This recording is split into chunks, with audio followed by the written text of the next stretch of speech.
The sun beat down with a golden warmth, glinting off the vast shimmering expanse of the ocean as the grand cruise ship sliced through the gentle waves. On the sprawling deck, a scene of pure, unadulterated joy was unfolding.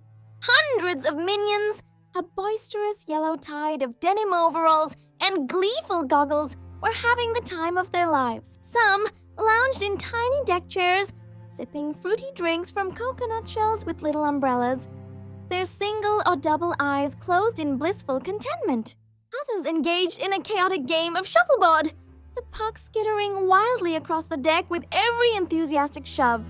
A chorus of high-pitched bellow and poupée filled the air, mingling with the cheerful sounds of a ukulele being strummed enthusiastically, if not entirely melodically.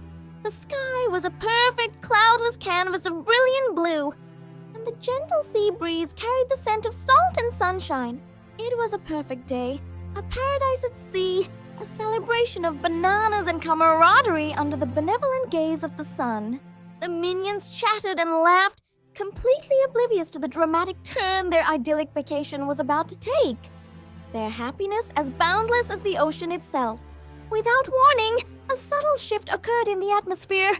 The brilliant blue of the sky began to bleed into a bruised, ominous shade of purple-gray, starting from the distant horizon and spreading with unnatural speed like ink dropped into water.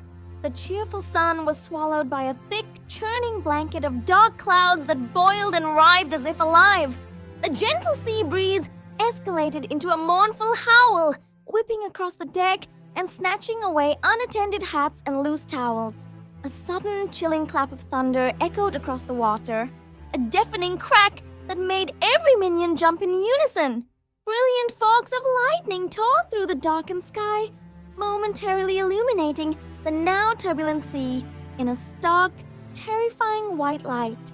The first drops of rain began to fall, not as a gentle shower, but as a cold, hard deluge, plastering their overalls to their small yellow bodies and turning the festive deck into a slick, treacherous surface. The paradise had vanished, replaced by a scene of impending doom. The ocean, once a placid mirror, transformed into a raging monster. Colossal waves, the size of moving hills, rose from the deep and slammed against the hull of the cruise ship with the force of 1,000 battering rams.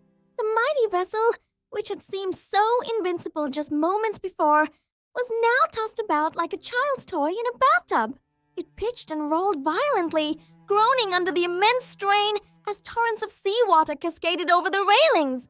Panic erupted among the minions.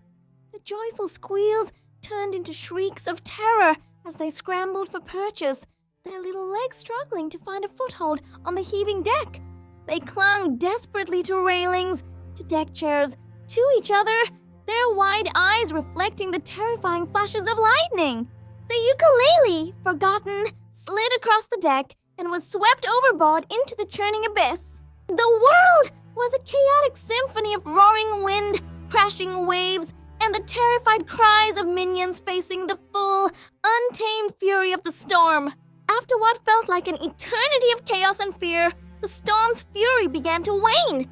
The deafening roar of the wind softened to a whisper, the torrential rain eased into a gentle drizzle, and the monstrous waves subsided into a rhythmic lulling swell. As the dark clouds parted, the first rays of sunlight broke through, casting a hopeful golden glow across the scene. The storm had passed, but it had left devastation in its wake. The magnificent cruise ship was no more. It was a wreck, broken and battered, wedged onto the pristine white sands of a beautiful deserted island. Slowly, cautiously, the surviving minions emerged from the wreckage. They gathered on the beach, a small, weary group of yellow and blue against a backdrop of lush green palms. They looked at each other, their goggles askew, their overalls soaked and sandy. Then, a small, tired cheer went up. They had made it. They had survived. Under the now bright, sunny sky, they began to celebrate, their exhaustion momentarily forgotten in a wave of relief and triumphant "Tulalilu ti amo" for the simple, wonderful gift of being alive.